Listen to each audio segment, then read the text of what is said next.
श्री पीताम्बरा पीठ त्रिदेव मंदिर सुभाष चौक सरकंडा बिलासपुर छत्तीसगढ़ में चैत्र नवरात्र के पावन पर्व पर बिलासपुर शहर और विश्व कल्याण के लिए नमक चमक सहित महारुद्राभिषेक किया जा रहा है।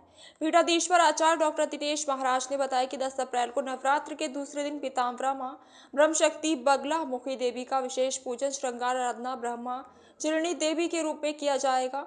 इस कड़ी में शारदेश्वर पारदेश्वर महादेव का प्रातःकालीन रुद्राभिषेक नमक चमक विधि से ब्रह्मशक्ति बगलामुखी देवी का पूजन और परम ब्रह्म श्री राम जी का पूजन श्रृंगार और महाकाली महालक्ष्मी का सरस्वती देवी का अभिषेक किया गया। देवघर झारखंड में पधारे यज्ञाचार्य गिरिधारी बल्लभ झा विद्वानों द्वारा शारदेश्वर पारदेश्वर महादेव का महारुद्राभिषेक नामक नमक चमक विधि द्वारा किया जा रहा है और इसके पश्चात देवघर से पधारे ब्राह्मणों के द्वारा श्री दुर्गा कि कोई वो उपाध्यक्ष जिला वो क्या कर जिला पंचायत का राजा नाम का लीलाधारी क्या नाम वो चला गया, तो मुझे लगता है सम्राट भी मतलब चुनाव के बाद चला जाएगा भाजपा में, क्योंकि दोनों दोस्त हैं ना आपस में। वो तो उपाध्यक्ष मैं इसलिए बोल रहा हूँ पक्का जाने वाला है, और कांग्रेस के और भी लोग जाएंगे। मुझे अच्छा लगता है क्योंकि भगदड़ तो मची हुई कांग्रेस में।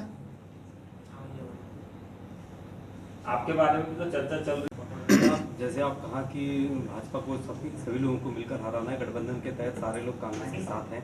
आपने ऐसा क्या सोचा कि जिसकी वजह से आपने अलग से एक पार्टिसिपेट किया, क्या रीज़न है? आप चाहते तो कांग्रेस को भी साथ दे सकते। कांग्रेस में टिकट मांगी थी, नहीं टिकट नहीं मिली, अलग चीज़ थी। तो फिर कांग्रेस में साथ नहीं दे सकता। ऐसे कैंडिडेट को साथ दूंगा कि जो बिल्कुल ही कोई काम का नहीं है, बोल नहीं सकता, शकल नहीं है, अकल नहीं है।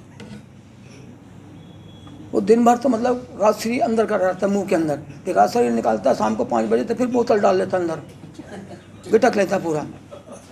तो उसको क्या मैं सपोर्ट करूँ? उसको सपोर्ट दे के मैं आत्महत्या नहीं कर सकता खुद।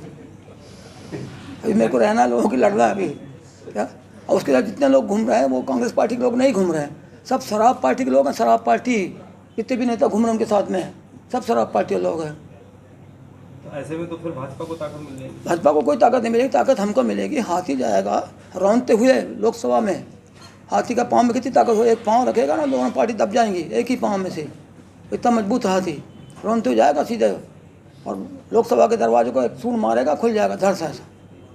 बहुत ताकतवर होता है वो हाथी है, जिसको पूजा करते हैं, जो गणेश भगवान का रूप बोलते हैं हिंदू धर्म के लोग, तो कमल का फूल उनको चढ़ेगा, उनके चरणों में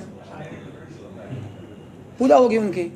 और सबसे हमारी यही प्रार्थना पूरे मतदाताओं से कि कमल का फूल चढ़ाओ हाथी को, उनकी पूजा करो। गणेश भगवान आए हैं आपके पास में और आपकी मदद करने के लिए आए हैं, आपको न्याय दिलाने आए हैं, अन्याय के खिलाफ लड़ने आए हैं, उनको भेजो आप देखो। फिर और हम नहीं बोले जीतने बाद, हम ये नहीं बोलने वाले कभी कि हमारी सरकार नहीं है, मैं ये नहीं कर सकता। सरकार आपने हमको बना चुन दिया, मतलब बालाहाट में आपकी सरकार बन गई जनता की। मैं फिर बोलता हूँ हर काम कर दूंगा आपके लिए, मैं जो बोलो कर ही दूंगा। मैं कैसे करूँगा, क्या करूँगा, मेरे को जेल जाना पड़ेगा तो वो वैसा काम करूँगा कि जेल जाके आपका काम होता तो मैं जेल जाऊँगा।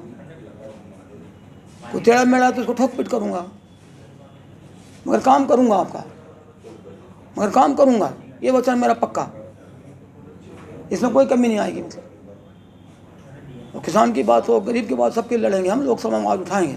अभी देखो फ्लाईओवर जो है अभी बालाघाट का, एक ही बात मैं बोल रहा हूँ, ये कितने दिन बाद बन रहा था, अभी कितना अभी अटका ही पड़ा हुआ है। अभी देखो ये बैया रोड से मैं भी आ रहा था अपना खंडाला से होके, है ना, अपनी झोपड़ी से निकल के मैं आप लोगों के बीच आने वाला था, आ रहा था मैं, लंबी लाइन लगी थी। वो गाँव से वो उधर पे आपका पुराना वेयर हाउस जो है बना, वहाँ तक की लाइन लगी थी, वहाँ खड़ा होना पड़ा हमको।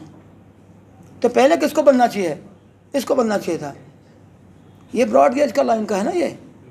और तीसरा तो आपने 3-4 जगह बना दी, उससे हमको आपत्ति नहीं है, लेकिन इतनी बुद्धि तो रखो कि पहले किसको बनाना है। इस सरकार में बुद्धि है कोई? सुब्रमण्यम स्वामी खुद ही बोलते हैं मोदी को कि वो डरपोक है, नमक हराम है, उनकी पार्टी का। मैं उसको उनको उनकी पार्टी का बोलते हैं, उनको समझता ही नहीं है, अनपढ़ है वो। अनपढ़ तक भी बोलते हैं, अनपढ़ इनको कुछ अकल नहीं है, समझता कुछ नहीं है। तो मुझे लगता है कि उनकी बात इस तरह से हो रही है कि भाई इसको बनाना था ना फ्लाईओवर को, पहले किसको बनाना था? भैया चौकी वाला, कितनी भीड़ लगती। ब्रॉडगेज वाला साला को रीवा से चढ़ रही ट्रेन नागपुर तक, कि उसको पहले नहीं बना रहा आप हैं। ये भारतीय पार्टी नहीं लड़ रही है, और वो मोदी के नाम पर और सरकार के नाम पे लड़ रहे हैं। ये चुनाव प्रहलाद पटेल से खूब लड़ रहा है, जनता गलती में ना है। और प्रहलाद पटेल ने सेटिंग की कांग्रेस पार्टी से सम्राट को टिकट दिलाई है, सेट करके भाजपा को जिताने के लिए, और डमी कैंडिडेट कांग्रेस पार्टी का। खुद ही कांग्रेस पार्टी ने बोल दिया कि भाई ये नहीं जीत सकता है, उसके विधायक गए थे, सांसद गए थे दिल्ली में, बोला नहीं ये शख्स को बदल दो कैंडिडेट। जो हिना कांवरे जो थी, उसके पिता मंत्री थे, माता विधायक थी, वो खुद विधायक 2 बार रह चुकी है, राजनीतिक परिवार की पृष्ठभूमि में है, वो टिकट मांग रही थी, उनको टिकट नहीं दिया। 2 महीने पहले बता रही थी कि हमको टिकट पक्की है। उन्होंने अपना काम भी शुरू कर दिया, बैठक भी शुरू कर दिया, पोस्टर भी बना लिया, सब तैयारी कर ली, उनको टिकट नहीं दी। मुझे नहीं दिया, कोई बात नहीं, मैंने मांग किया था, सही बात है ये, मगर मुझे मांग नहीं टिकट दिया, मैं कोई अफसोस नहीं। मैं लोगों के बात पे उनकी भावना को रखते हुए मैं गया था, टिकट दो, और ये लोकतंत्र बचाना है, संविधान बचाना है, तानाशाही ख़त्म करना है, क्योंकि हो सकता है कि 24 के बाद कोई चुनाव ना हो, अगर सरकार भाजपा की बन गई तो उससे भी बचना है जनता को। तो हमने कहा चलो ठीक है, इसमें थोड़ा आसान हो जाएगा, चुनाव जीतने का एकदम पक्का ही हो जाएगा। तो हमको नहीं दिया, कोई बात नहीं, तो हिना कांवरे को देना था ना कम से कम टिकट।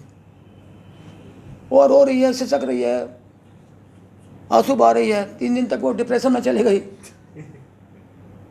बहुत शौक लगा उनको। अभी भी गाड़ी में पीछे बैठी रहती बेमन से, जैसे कोई मरीज बीमार आदमी को ले जाते हैं इधर से उधर, ऐसे जाती है बेचारी, क्या करेंगे वो।